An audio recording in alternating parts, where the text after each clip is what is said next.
Hi, ഞാനെന്താ രാവിലെ തന്നെ ഈ കണ്ണാടിയുടെ മുന്നിൽ വന്ന് സർക്കസ് കാണിക്കുന്നത് നിങ്ങൾക്ക് തോന്നുന്നുണ്ടാവില്ലേ?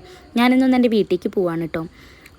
അധിക ദിവസത്തിനൊന്നല്ല, രാവിലെ പോയിട്ട് വൈകിട്ട് വരും. എന്നാലും നമ്മുടെ വീട്ടിൽ പോകാന്ന് പറഞ്ഞാൽ അതൊരു പ്രത്യേക സന്തോഷമാണല്ലോ. അച്ഛനായിട്ടാണ് കേട്ടോ ഞാൻ വീട്ടിലേക്ക് പോകുന്നത്. അച്ഛൻ രാവിലെ കടയിൽ പോകുന്ന വഴി ഞങ്ങളവിടെ ഡ്രോപ്പ് ചെയ്ത് തരും. പുതിയ ഡ്രസ്സും സോക്സൊക്കെ ഇട്ടപ്പോൾ എങ്ങോട്ടോ പോകുന്നുണ്ടെന്നുള്ള കാര്യം നക്ഷൂട്ടിന് പിടികിട്ടിയിരിക്കുന്നു. അതിൻ്റെ സന്തോഷത്തിൽ ടാറ്റ പറച്ചിലും കൈയൊട്ടലൊക്കെയാണ് ആള്. അച്ഛനോട് പോവാന്നാണ് പറഞ്ഞുകൊണ്ടിരിക്കുന്നത്. നമ്മുടെ വീട്ടിലുണ്ടായ കുറച്ച് മാങ്ങി ഞാൻ വീട്ടിലേക്ക് കൊണ്ടുപോകുന്നുണ്ട് കേട്ടോ. അത് കഴിഞ്ഞിട്ട് അച്ഛമ്മയും നക്ഷമോനും തമ്മിലുള്ള യാത്ര അയക്കലാണ് നിങ്ങളീ കാണുന്നത്. എന്തൊക്കെയോ പറയുന്നുണ്ട് അച്ഛമ്മോട്. അച്ഛാ വായോ പോവാന്നൊക്കെയാണ് ആ ചിരിച്ചുകൊണ്ട് പറയുന്നത്. അച്ഛമ്മയ്ക്ക് ഇന്നൊരു മീറ്റിംഗ് ഉണ്ട്. അപ്പോൾ പിന്നെ രാവിലെ പോയാൽ വൈകിട്ടേ വരുള്ളൂ. അപ്പോൾ കുറച്ച് നേരം വീട്ടിലേക്ക് പോകാമെന്ന് വിചാരിച്ചിട്ട് അങ്ങനെ പോകുന്ന പോക്കാണിതേ. നമ്മുടെ നക്ഷൂട്ടനാണെങ്കിൽ ടൂ വീലറുമ്പോൾ പോകാൻ ഭയങ്കര ഇഷ്ടമാണ് കേട്ടോ. നല്ല കാറ്റടിച്ചിട്ടും പുറത്തെ കാഴ്ചകളൊക്കെ കണ്ട് നിൽക്കാമല്ലോ. കാറിൽ പോകുന്നത് പുള്ളിക്ക് അത്രയ്ക്ക് ഇഷ്ടമല്ല. കാറിൽ പോയി കഴിഞ്ഞാൽ കുറച്ച് കഴിയുമ്പോഴത്തേനും കരച്ചിൽ തുടങ്ങും. ഇതുമല്ല ആകുമ്പോൾ നല്ല പൊട്ടിച്ചിരിയും കളിയും ഡാൻസും പാട്ടൊക്കെയാണ്. ഇതീ കാണുന്നത് നമ്മുടെ വീടിൻ്റെ ഫ്രണ്ടിലുള്ള വഴിയാണ് കേട്ടോ. ഈ വഴി കഴിഞ്ഞാൽ ചെറിയൊരു പാടാണ്. പാടത്തിന് നടുക്കിക്കൂടെ റോഡ്. നല്ല രസമാണ്. പക്ഷേ ആ ഭാഗത്ത് ഇപ്പോൾ വീഡിയോ എടുക്കാൻ ഞാൻ മറന്നുപോയി. നമ്മുടെ നക്ഷു ആണെങ്കിൽ അവിടെ നല്ല ഡാൻസും പാട്ടിലൊക്കെയാണ്. നല്ല ചിരിയും കളിയും ഒക്കെ ഉണ്ട്. ഓപ്പോസിറ്റ് പോകുന്ന വണ്ടിക്ക് ടാറ്റു കൊടുക്കലും ടാറ്റ എന്ന വിളിയൊക്കെ ഉണ്ട്. കുറച്ച് കഴിഞ്ഞപ്പോൾ ചെറിയൊരു അടച്ചിൽ വന്നു. രാവിലെ നേരത്തെ എണീറ്റോണ്ടാ തോന്നുന്നുണ്ട്, ഉറക്കം വരുന്നുണ്ടായിരുന്നു ഇയാൾക്ക്. അതൊക്കെ കഴിഞ്ഞ് നമ്മൾ പെട്രോൾ പമ്പിൽ എത്തിയപ്പോൾ കുറച്ച് പോസ്റ്റായിട്ടോ.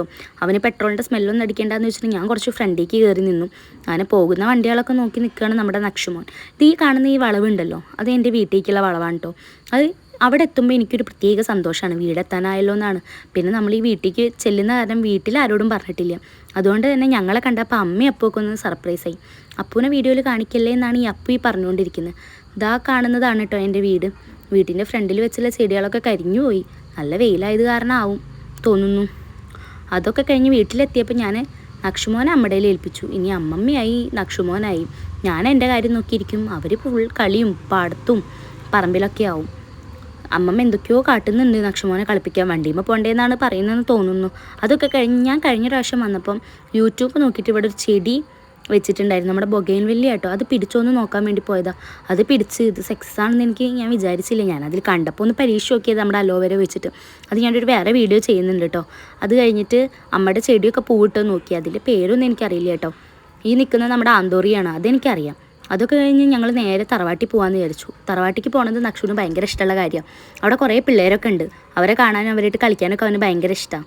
പക്ഷെ ഞാൻ പോയ സമയം സ്കൂളിൽ ദിവസം ആയതുകൊണ്ട് അവരെല്ലാവരും സ്കൂളിൽ പോയിരുന്നു. അവിടെ അക്കായി മാത്രമേ ഉണ്ടായിരുന്നുള്ളൂ. ഇതായി കാണുന്നതാണ് കേട്ടോ എൻ്റെ തറവാട്. തറവാട്ടിൽ ഉമ്മറ തന്നെ അച്ഛമ്മ പത്രം വായിച്ചുകൊണ്ടിരിക്കുന്നുണ്ട്. അച്ഛമ്മ ഞങ്ങളെ കണ്ടപ്പോൾ ശരിക്കും സർപ്രൈസായി. നക്ഷുമോനെ കണ്ടപ്പോൾ അച്ഛമ്മയ്ക്ക് ഭയങ്കര സന്തോഷമായി. അത് കഴിഞ്ഞ് അക്കായി ഇതാ സങ്കടത്തോടെ ഇരിക്കുന്നത്. കാരണം അക്കായുടെ കളിപ്പാട്ടങ്ങളൊക്കെ നമ്മുടെ നക്ഷു എടുത്ത് കൈയടക്കി വെച്ചിരിക്കുക. പാവക്കു ആ സങ്കടത്തിലിരിക്കുകയാണ്. അപ്പോൾ ഓക്കെ, ബൈ, പിന്നെ കാണാം.